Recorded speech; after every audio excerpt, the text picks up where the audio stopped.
Hi everyone, today I am going to discuss about the topic sources of contamination. Sources of contamination. We know that plants and animals have their own natural flora and also they get contaminated from outside, and the plants and animals which having the parasitic diseases will carry pathogens, and the inner healthy tissues of plants and animals carries no microorganism or few living microorganisms. Sources of contamination. So first, air. Air is one of the most important source of contamination, and the disease causing microorganisms can spread among the employees through the air, and also air will contain spoilage causing microorganism. Mainly mold spores will contaminate the food items such as cheese, meat, condensed milk, bread, etc. So first, the important thing we should explain about air is the source of microorganism in air and the kinds of microorganism as well as their number. And we know that air does not contain natural flora of microorganism, and these microorganisms will reach the air only by accident.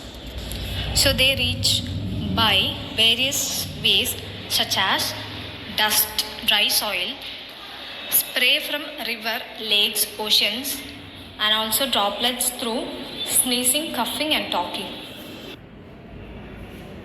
The important thing, kinds of microorganism.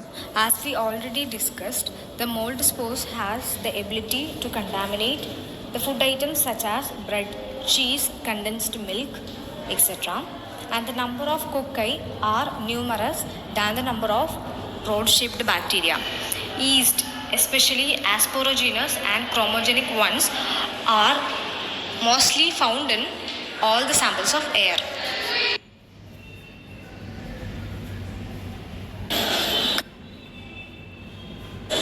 Number of microorganisms.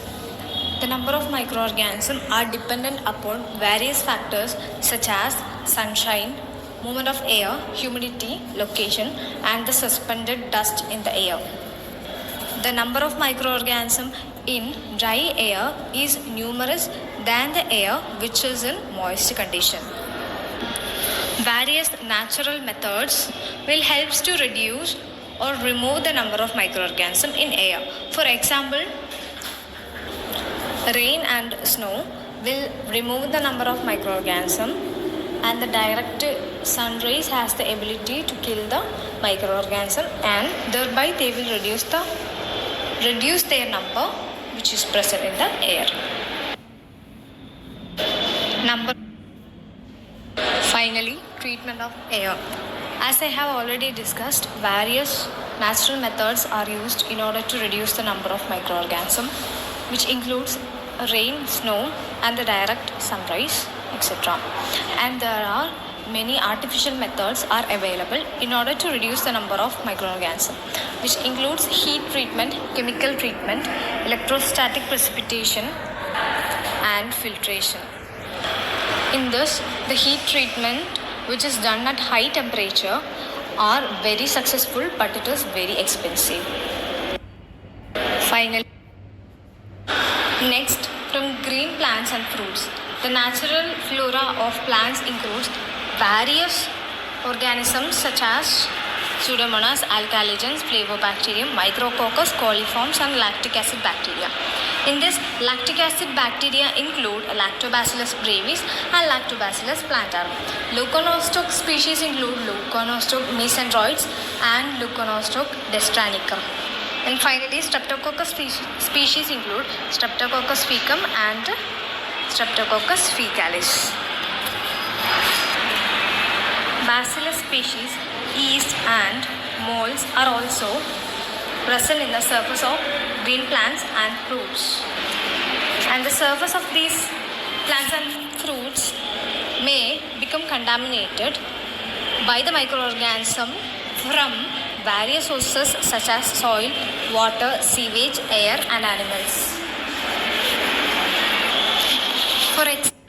Next,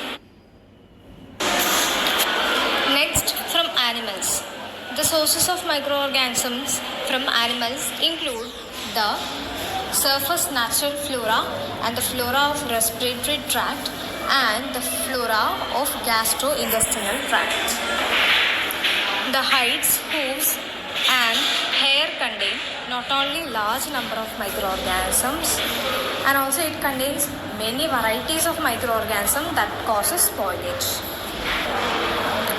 And the feathers and feet of poultry carry heavy contamination. And the skin of meat animals may contain micrococci, staphylococci and beta hemolytic streptococci. Next, the agent that causes contamination in food are Brucella, Coxiella, Listeria, Campylobacter, beta hemolytic streptococci, Salmonella, enteropathogenic E. coli, and viruses. And also insect and birds. Birds have the capacity to cause mechanical damage to fruits and vegetables. Thereby, they will introduce the entry of microorganisms.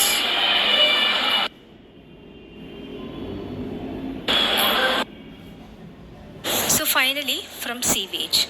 When untreated domestic sewage or effluent are used in order to fertilize the plant crops, which will in turn contaminate the plant food from human pathogens.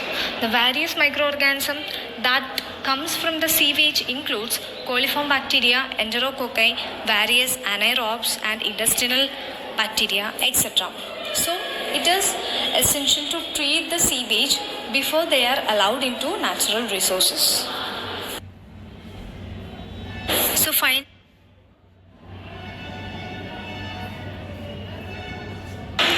Thank you.